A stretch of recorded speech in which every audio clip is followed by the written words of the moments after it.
Hello, hello, hello. Ẹ̀yin èèyàn mi o, ó ga o. Ọ̀rọ̀ ìyá onífá àti kábíyèsí la tún gbé dé o. Wọ́n bá ní àwọn pírítẹ́sì mẹ́ta tó wọ ààfin o. Wọ́n bá wá kìlọ̀ fún kábíyèsí o pé mo ní ìyá onífá lọ pé wọ́n rí gbogbo nǹkan tó ń ṣẹlẹ̀. Pé títorí ìyá onífá làwọn ṣe wá o. Kí kábíyèsí, wọ́n ní kí kábíyèsí tètè padà kí ó bọ́ síta kó wá ìyá onífá lọ. Pé kó tètè lọ wá ìyá onífá padà o. Pé àìjẹ́ bẹ́ẹ̀, pé wọ́n wá kìlọ̀ fún pé tí ò bá jẹ́ pé kábíyèsí dára sí wọn. Kábíyèsí jẹ́ èèyàn ọ̀tọ̀, ó jẹ́ èèyàn pàtàkì sí wọn. Pé wọ́n ní nǹkan tí àwọn ò bá dá lára, kì í ṣe kékeré o. Pé ó máa ní nǹkan tó máa ṣẹlẹ̀ tí ò dẹ̀ ní yẹ tó máa touch everybody. Wọn ò dẹ̀ fẹ́.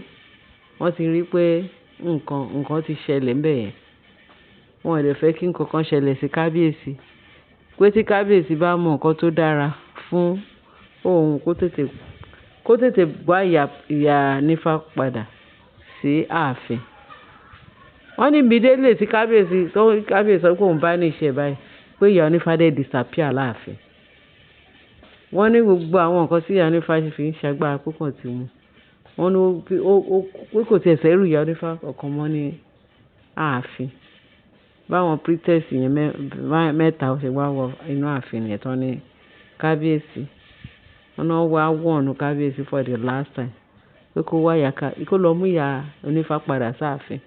Pé tí ò bá jẹ́ bẹ́ẹ̀, pé wọ́n ò ní lè sọ nǹkan tí ó máa ṣẹlẹ̀. Pé wọ́n kàn máa rí pé gbogbo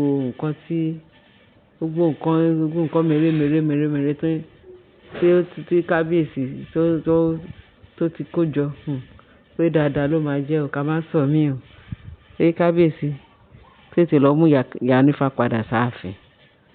Wọ́n ní pẹ̀lú bí kábíyèsí káwọn priestess yẹn ṣe wá. Kán tó wá pé kì í ṣe kékeré o. Wọ́n ní Naomi wá bẹ̀rẹ̀ sùúrùtù pẹ̀lú kábíyèsí. Wọ́n ní kì í má ṣe kékeré. Ó ní ṣé òun ni Naomi ń sọ̀rọ̀ síbẹ̀ yẹn. Ṣé òun ni Naomi ń sọ̀rọ̀ síbẹ̀ yẹn. How dare you? Pé marriage yẹn pé òun máa cancel ẹ̀. Òun dẹ̀ máa cancel ẹ̀. Wọ́n ní ṣe ni Naomi kàn rẹ́rìn káàkáà. Wọ́n ní ṣe ni Naomi dẹ̀ walk away kúrò ní iwájú kábíyèsí. Wọ́n ní ṣe kábíyèsí dẹ̀ lanu pé ọmọ tóun bá sọ̀rọ̀ tó jẹ́ pé kò lè gbójú sókè kó wo òun kí lòun sọ tó funny níwájú Naomi. Bóyá ó rò pé Naomi máa kún lẹ́sẹ̀ méjì kó máa ní kábíyèsí ẹjọ́ ẹ má bínú ẹ má ṣe. Wọ́n ní kò tiẹ̀ sí single rumors ló ara Naomi. Pé Naomi kàn rẹ́rìn kàkà ó dẹ̀ walk away kúrò ní. Bíi pé ẹni tó fẹ́ sùn jẹ tẹ́lẹ̀ tó lọ fi kú para. Òun ni mínì ni ẹ̀rín tí Naomi rìn kúrò ní iwájú kábíyèsí. Wọ́n ní kábíyèsí dẹ̀ lanu pé kí leléyìí. Wọ́n ní kò pẹ́ kò jìnnà báwọn priestess yẹn ṣe wá wọlé ni. Wọ́n bẹ̀rẹ̀ sí ní sọ fún kábíyèsí tó ń kìlọ̀. Pé before you know it pé ṣe ni Ashley gẹ́gẹ́ bá ṣe gbọ́. Ó kàn wá síwájú ẹ̀. Pé bó ṣe wá síwájú kìíní wọ́n dẹ̀ walk away. Wọ́n ní wọ́n walk Ashley. Wọ́n ní tẹ́wá rí ìwé tán fi walk Ashley kúrò ní àwọn priestess. Wọ́n pa àṣẹ wọ́n ní kó kúrò níwájú kábíyèsí kíákíá. Ṣé ẹ mọ̀ pé wọ́n ti mọ nǹkan tó ń ṣẹlẹ̀. Wọ́n ní tó jẹ́ pé Naomi ò tiẹ̀ tó ẹni tó máa dúró síwájú kábíyèsí dè ní. Pé wọ́n ṣe ń pa kùrùkẹ̀rẹ̀ tó ń ṣe gbogbo ẹ̀ tó ń lọ tó ń bọ̀ wọ́n ní bó ṣe ń wọlé ló ń jáde ló ń wọ ààfin kábíyèsí ló ń jáde ló ń ṣe gbogbo ẹ̀. Tó bẹ̀ tí Naomi àti kábíyèsí wọ́n jọ pòṣàn. Wọ́n náà pòṣàn. Kò ṣe oníṣàláì rí bẹ́ẹ̀. Wọ́n ní ẹ̀rín tí kábíyèsí tí Naomi rìn yẹn pé ó ní bó ṣe jẹ́.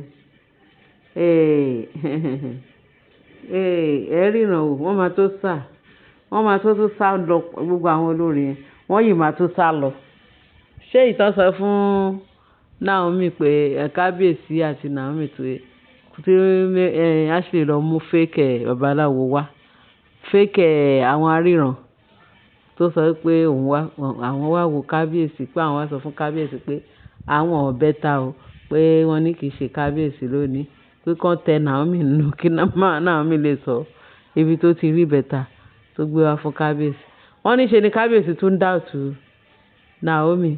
Ìyẹn yìí wà ńlẹ̀ o kí another one tó tún wá ṣe kínní o tó sọ pé kí another ti Ìyá Onífá wá tún ṣẹlẹ̀ yìí o. Ẹ mọ̀ pé inú wọn dùn. Wọ́n sàn dínkù kẹ̀kẹ́ pé ìwọ̀nba charm tó ń gbé dání yẹn ó ti ń ṣiṣẹ́ kíṣẹ́ lára kábíyèsí pé bóyá ó ṣe fẹ́ lọ ní ríran o.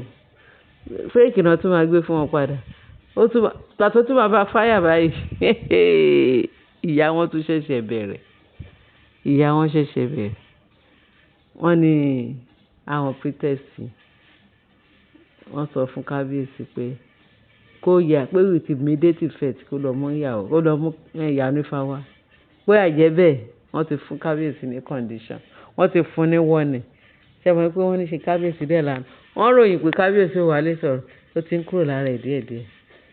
Ó tún mọ̀ pọ̀ tó ti ń kúrò lára kábíyèsí díẹ̀díẹ̀. Sinimá wà láàfin ọ̀run. Sinimá yẹn ó tiẹ̀ drama. Tó bá ń sọ̀rọ̀ drama láàfin. Ẹ bá dé ọ̀dọ̀ kábíyèsí Ọ̀jájá. Palace ẹ̀ báyìí nǹkan tuntun nǹkan tójú òrìrì. Ohun lè máa gbọ́ nítorí pé àwọn olórí onítúláàsì. Àwọn olórí onítúláàsì. Kí ló dé? Mo sọ pé ọ̀rọ̀ yìí máa lẹ́yìn. Ó máa lẹ́yìn ìgbà wo náà yìí wọ́n ní wọ́n ń dáfà bí àwọn ṣe ń sọ pé ìgbà wo náà yìí ń dáfà tí fà ti ń ṣe òun lọ̀rọ̀ àwọn olórí láàfin. Àánú wọ́n dẹ̀ ṣe mí wọ́n lè máa hùwà bíi pé ọlọ́run ò sí lọ́run ọlọ́run ò sí láyé. Wọ́n dẹ̀ mọ̀ pé ọlọ́run wò wọ́n níran. Ó yìn fún wọn lókun fà. Ó yìn fún wọn lókun fà. Ó yìn ṣe oríṣiríṣi. Wọ́n mọ̀ pé kóun yìí máa fún wọn ní time. Pé torí òun máa dé Bíbélì sọ pé ó ní ẹni ṣe rere kó máa ṣe nìṣó. Ẹni ṣèkà kó máa ṣe nìṣó. Ó ní àti orí àti ìkà kò sí tó máa gbé. Àbí ó tán àbókù. Ó lè mí bọ̀ kankan. Èrè mi sì ń bẹ pẹ̀lú mi láti san fún olúkálùkù gẹ́gẹ́ bí iṣẹ́ ọwọ́ rẹ̀ ti rí. Ó máa ṣe o. Àwọn aláìmọ̀kànmọ̀kàn máa káre. Àwọn aláìní Ọlọ́run ó máa ga o. Wọ́n káre. Ẹjọ́ ìṣẹ́jọ́ torí ẹni Jésù sọ nígbà táwọn tó ń kan má gbélébùú ló bá ní baba dáríjì wọ́n nítorí pé wọ́n mọ kí nìyẹn. Wọ́n mọ nǹkan tó ń ṣe. Táṣìlì bá mọ nǹkan tó ń ṣe.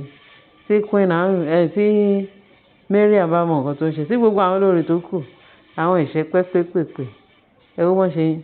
Wọ́n mọ̀ pé little time ni oògùn tó ń ṣe yẹn. Kíákíá a ṣe wìrìwìrì kíákíá a tún backfire a tún dójú tì wọ́n. Ṣùgbọ́n Ọlọ́run wa ó lọ títí. Jésù Kristi wa ó lọ fún wa. Ó ní ẹni tó bá ń sìn nínú ẹ̀mí àti lódodo òun ni òun yóò fi agbára fún láti di ọmọ Ọlọ́run. Ẹ ṣé ẹ̀yin èèyàn wa. Ẹ ṣé ń tẹ́tí sí wa.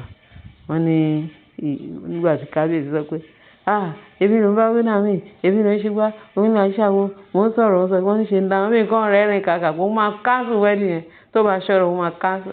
Wọ́n ní náà mí rẹ́rìn wíwẹ́. But àwọn priestess àbí yes àwọn priestess yẹn bọ́ ṣe wá sáàfin tán kìlọ̀ fún kábíyèsí. Wọ́n ní kábíyèsí ní ó kàn lánú lẹ̀ kẹ́bùn pé ó ti ń tán díẹ̀díẹ̀ ó ti ń kúrò díẹ̀díẹ̀ lára kábíyèsí. Bẹ́ẹ̀ ni yóò rí o. Ó ti rí bẹ́ẹ̀ náà. Jésù Kristi Olúwa wa. Àmín. Ẹ̀yin èèyàn mi bá mi share kẹ́ bá mi like kẹ́dẹ̀ bá mi fi tó kù sí comment section. Kẹ́ bá tẹ bọ́ọ̀tì kékeré yẹn. Kí another gist bá wọlé kó jẹ́ pé ẹ̀yin lè bá kọ́kọ́ gbọ́ new release. Orúkọ Jésù Olúwa wa. Àmín. Ẹ ṣé gan bẹ́ẹ̀ ṣe ń tẹ́tí sí wa báyìí.